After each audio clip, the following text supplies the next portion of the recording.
Hello everyone, hope आप लोग अच्छे हैं। Welcome to Mamta classes. चलिए आज हम लोग कुछ नया टॉपिक सीखते हैं और वो टॉपिक है some entries relating to goods. Goods से रिलेटेड कुछ एंट्री हम लोग अभी यहाँ पे सीखेंगे। पहले के टॉपिक्स में हमने आपसे कहा था कि परचेजेस अकाउंट कभी भी क्रेडिट नहीं होता है, लेकिन यहाँ पे जो ट्रांजैक्शन अब हम लोग सीखेंगे उसमें परचेजेस अकाउंट क्रेडिट होगा। ये एक्सेप्शनल सिचुएशंस है जहाँ पे परचेजेस अकाउंट को हम लोग क्रेडिट करते हैं। तो एक एक सिचुएशन हम लोग पढ़ते जाएंगे और उससे रिलेटेड जर्नल एंट्री क्या होगा वो भी सीखते जाएंगे। तो आपका जो टॉपिक आज का है वो है स्पेशल ट्रांजैक्शंस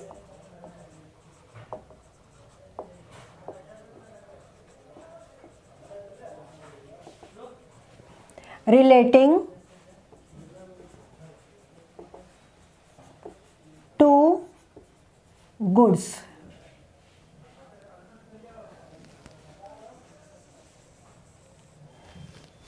और इसमें पहला है ड्राइंग्स इन गुड्स। ड्राइंग्स इन गुड्स का मतलब जो प्रोप्राइटर है या ओनर है बिजनेस का, वो बिजनेस से कोई सामान पर्सनल खर्च के लिए निकाल दिया। करते हैं ना, मान लो आपका किसी चीज़ का शॉप है, अगर ज़रूरत पड़ेगा तो आप शॉप से निकाल लेते हैं ना वो कुछ सामान। तो यहाँ भी ओनर अपने पर्सनल खर्च के लिए गुड्स विड्रॉ कर रहा है। तो गुड्स विड्रॉ कर रहा है, ड्राइंग्स अकाउंट डेबिट होगा, we all no.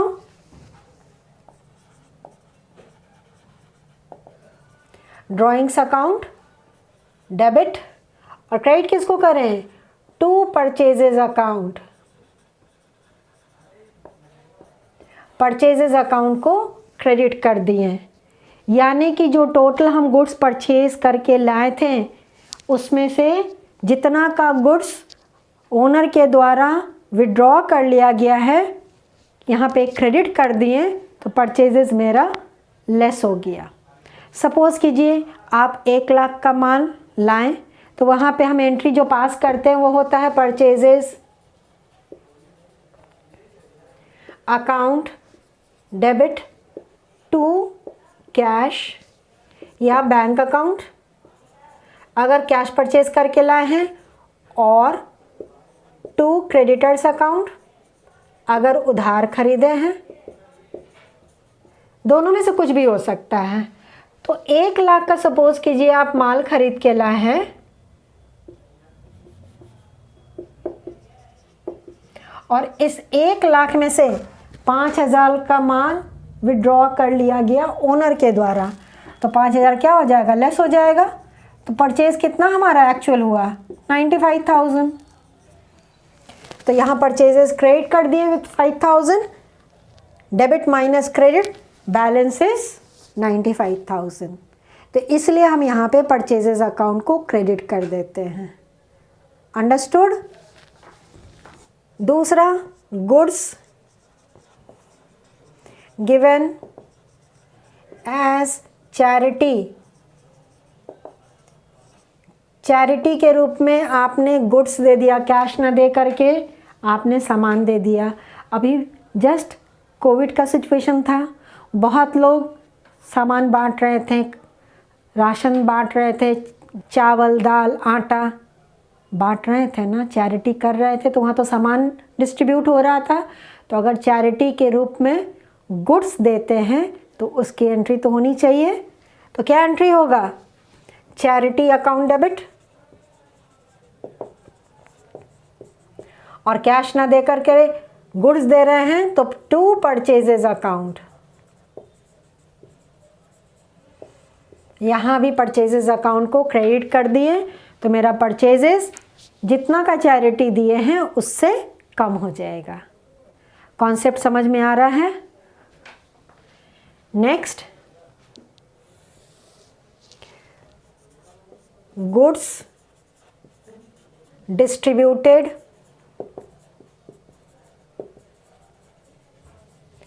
As free sample बहुत सारा स्कीम रहता है, ये सामान खरीदिए इसके साथ ये चीज़ फ्री, 2 आइटम परचेज़ किए 2 के साथ 1 फ्री। बहुत सारी कंपनियां से करती हैं ना। ये क्यों करती हैं?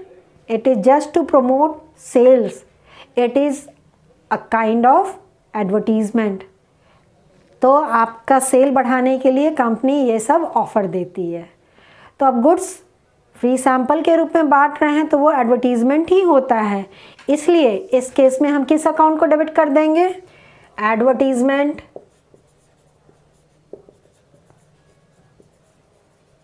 Account debit to purchases account. यहाँ भी परचेजेस अकाउंट को हमने क्रेडिट कर दिया। सब केस में नरेशन वही होगा जो हमने ऊपर में हेडिंग लिखा है। Next, goods lost by fire और थेफ्ट,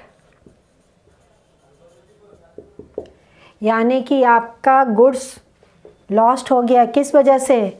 या तो चोरी हो गई है या आग लगने की वजह से। तो जिस रीज़न से आपका लॉस हुआ है, लॉस को तो डेबिट ही करेंगे। Loss by fire account debit या लॉस बाय थेफ्ट, थेफ्ट मतलब चोरी होना, debit to purchases account.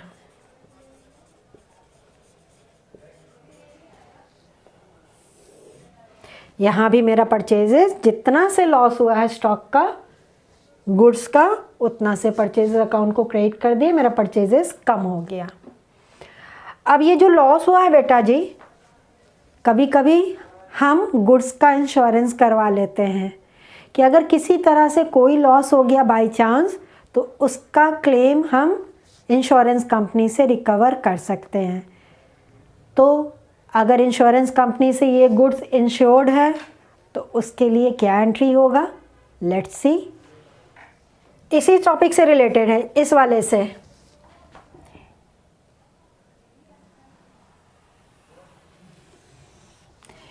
In case goods were insured,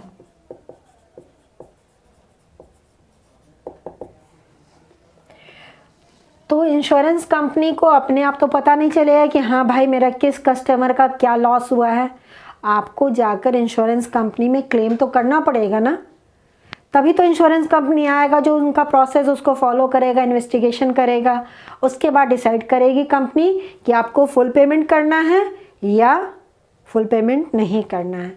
तो सबसे पहले हम इंश्योरेंस कंपनी में जाकर क्लेम करेंगे। तो जब क्लेम करेंगे तो एंट्री होगा इंश्योरेंस कंपनी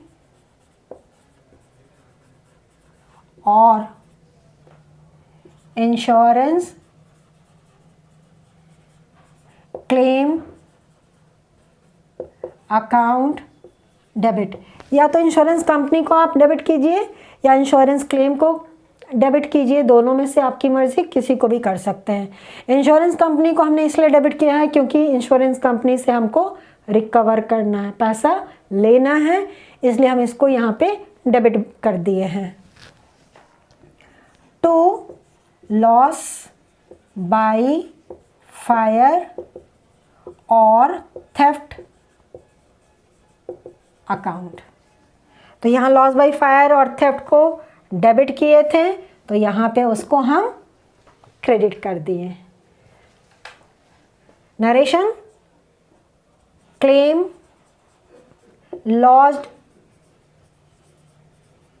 या मेड, प्रॉपर कमर्शियल टर्म है लॉस्ड, आप मेड भी लिख सकते हैं विथ द इंश्योरेंस कंपनी। अब इंश्योरेंस कंपनी हमने अभी जस्ट समझाया, या तो फुल क्लेम आपका पेमेंट करेगी या फुल क्लेम नहीं पेमेंट करेगी। उसको लगता है कि नहीं क्लेम ज़्यादा कर दिया गया है तो फुल पेमेंट नहीं करेगी।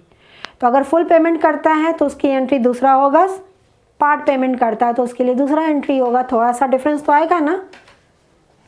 तो ए है if full claim is paid by the insurance company.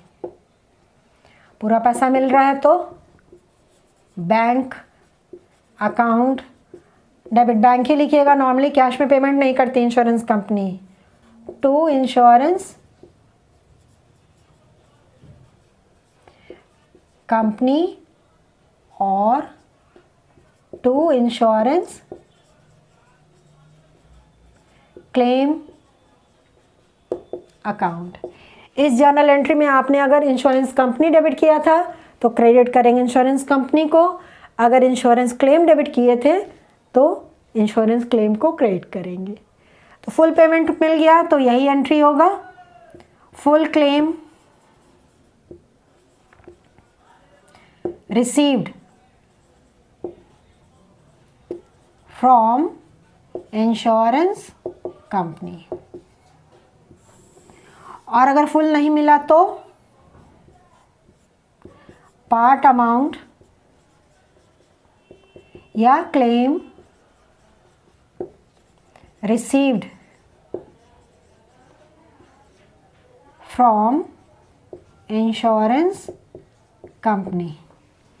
तो जितना पैसा मिला उतना के लिए बैंक अकाउंट को डेबिट करेंगे, bank account debit with amount received. जितना नहीं मिला वो हमारे लिए लॉस है ना। मान लीजिए आपने 1 लाख का क्लेम किया था लेकिन इंश्योरेंस कंपनी आपको 60,000 ही दी है, तो 60,000 से बैंक अकाउंट को डेबिट कर देंगे। 40,000 जो नहीं मिला है, it is a loss for us. तो उसके लिए हम अब एक नया अकाउंट यहाँ पढ़ रहे हैं, profit and loss account debit. दोनों वर्ड एक साथ यूज़ होता है। हालांकि ये मेरे लिए लॉस है लेकिन लॉस अकाउंट नहीं लिखते हैं, क्या लिखते हैं बेटा जी? Profit and loss account. याद रहेगा, विथ अमाउंट नॉट रिसीव्ड। और क्रेडिट किसको कर दें फिर से? To insurance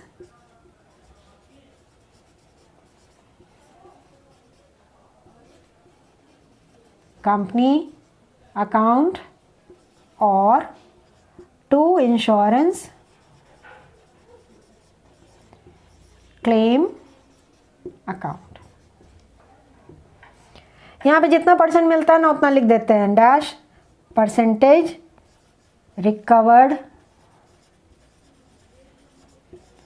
from insurance company. अगर 60% मिला है तो 60%, 75% मिला है तो 75%, जितना परसेंट मिला उसको नरेशन में हम इंडिकेट कर देते हैं। तो ये सारा टॉपिक आपका हो गया किससे रिलेटेड? गुड्स से रिलेटेड। तो आज हमने ये भी टॉपिक आपको समझा दिया। अब इस टॉपिक से रिलेटेड न्यूमेरिकल हम लोग नेक्स्ट क्लास में सॉल्व करेंगे।